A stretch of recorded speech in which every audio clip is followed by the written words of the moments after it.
system would mean there'd be no questions about portability, because you see when you see McCain and Obama, they argue about portability and pre-existing conditions and all these other things. There wouldn't be any questions with a universal single-payer system. That would be portable, the pre-existing conditions wouldn't be a problem, there wouldn't be differences in coverage that people would get confused over. You eliminate a lot of those problems. I want to ask you a quick question about that. I notice many say, a free market system where each individual get their own health care and such. Well, if we get this single-payer healthcare system, are we moving towards kind of a socialist ideal? I love it. I love it when and it's been thrown out. Whenever I go through the radio, I'm as bad as like TV, with the remote, my radio, I'm constantly changing and listening to right-wing talk show, and that's all you hear. The Sean Hannity's and Rush Limbaugh's now railing, Obama's a socialist, these are socialist policies. Yeah. And what most people, they don't even know what that means, and that's the advantage of the right. They don't know what that word means. They don't really, the bailout, as people pointed out, is a socialist response to a crisis. We've socialized the debt of Wall Street. Students who go to state-supported colleges, the state system of higher education in Pennsylvania, the community college system in Pennsylvania, that is a public response to a problem. We want to educate kids and educate them cheaply. We put public monies into it. The systems are publicly controlled. That's a socialist response to the problem of higher education, high costs in education. And if you think of all the advances from World War II on, I think of everything from the development of computers. It was federal money that developed computers. It was public money, public investment. It was public investment that created the internet that we all enjoy. Public investment that creates the roads, the bridges, the infrastructure, the airports, stuff that we all use every day that has improved the quality of life for all Americans. Those are socialist responses. If you really want to label them, it's public investment. It's not private investment done for profit, because if private investment for profit, it works well in the healthcare industry for people who have money.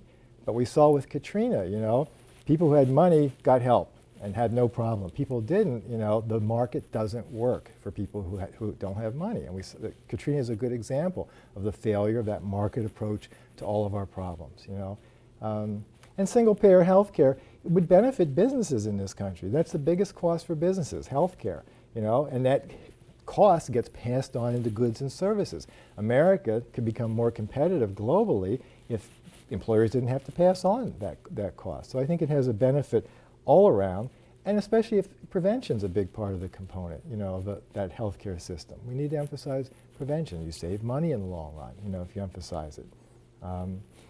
The fourth point that Bill has on his paper is demilitarizing the budget. That's a touchy issue. It's a touchy issue because, and again, this is a clash between groups of people who benefit from the fact that we have Marines all over the globe maintaining the status quo, and guys like you and me, we don't benefit from that. We don't. America's the new Rome. Do we benefit? No, not really. But I won't go into that lecture. But what Bill talks about is, and he says the priority for new presidents, whoever that new president is, should be to reduce our defense spending by 75%. What would that mean for us? Were we leave everywhere? No, and a lot of militarists would say, well, we can't do that. That's not, and politicians say that's not in any way feasible or acceptable. But if we reduced our budget, first of all, we spend more than any other country in the world in defense. And actually, if you look at all the defense spending by all countries, we spend almost as much as all the rest of the world combined. And if we reduced our military budget by 75%, we would be in line with other developed countries if you looked at per capita expenditures. It would just put us in line with what other people are spending. But we wouldn't be able to dominate the globe quite the way we do. Do you think that would affect our superpower, quote-unquote, status? Well, the superpower status, you have to ask why it's important. Yeah. It's important so you can exploit the rest of the world and maintain the status quo for what? We're not the defenders of liberty and democracy all over the world. We've undermined it when it hasn't worked well for that small group of people that controls most of the wealth and capital in this country, But, and just like with healthcare, preventative healthcare would save money.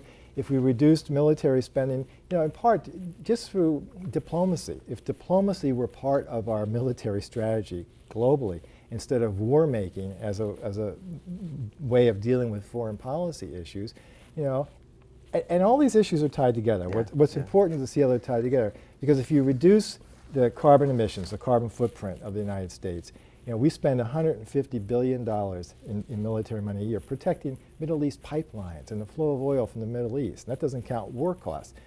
if we're not dependent on foreign oil, that's a savings in the military budget. So all these things are interdependent. Well, can you just quickly touch, we have to end the show, but can you quickly sorry. touch just the savings bond for infrastructure? Just can you really summarize that for us? Yeah, I mean, the last thing Bill mentions is the savings bonds for infrastructure. And basically, this is the thought about, he and I were talking about the 1950s and 60s growing up as kids when my mother had savings bonds, you know, and they were paying 5% interest, and she was always getting the interest from her bonds. It allowed you to be more comfortable at different times. And Bill says we really need, low interest rates are not good for everybody. We have this idea low interest rates are good for everybody, but low interest rates from the Fed have resulted in banks not paying a much lower rate now on CDs and on savings accounts. People don't save in those institutions as they traditionally did. So then they get involved in more risky investments in the stock market or real estate, and then you see the result. So we really need kind of a focus, I think, on a new federal bond program. We encourage people to buy savings bonds, use the money, the federal government then uses that money to build the infrastructure up in this country. And then the savings and the revenue that's generated from that improved infrastructure, the government benefits from that more than pays for the interest of the bonds, But we need to think about, what kinds of measures will allow Americans to live comfortable lives, fulfilling lives, without destroying the environment, within the constraints that we have. And we can't keep doubling our economy, the size of our economy, every 25 years, and have a world that we really want to live in. And that's really what his whole focus is on the savings. Return to, I think it was Carnegie made the comment. He said, if I make 12% of my interest, I eat better. If I make 5%, I sleep better. And I think we need a kind of a return to this idea of what's a reasonable return on investment, and have the federal government be part of that process. Well, this is definitely has some hefty hopes for the upcoming president, and I really do hope he addresses this, just besides the normal. We'll send him a copy of these priorities. We'll see if he actually addresses it. Thank you for coming on the show. Okay, thank you, Mike. And this document, Chestnut College, is actually available on the CHC Insider Facebook group. Just click on the link that says A Policy Agenda for the New President of the United States, written by William Young.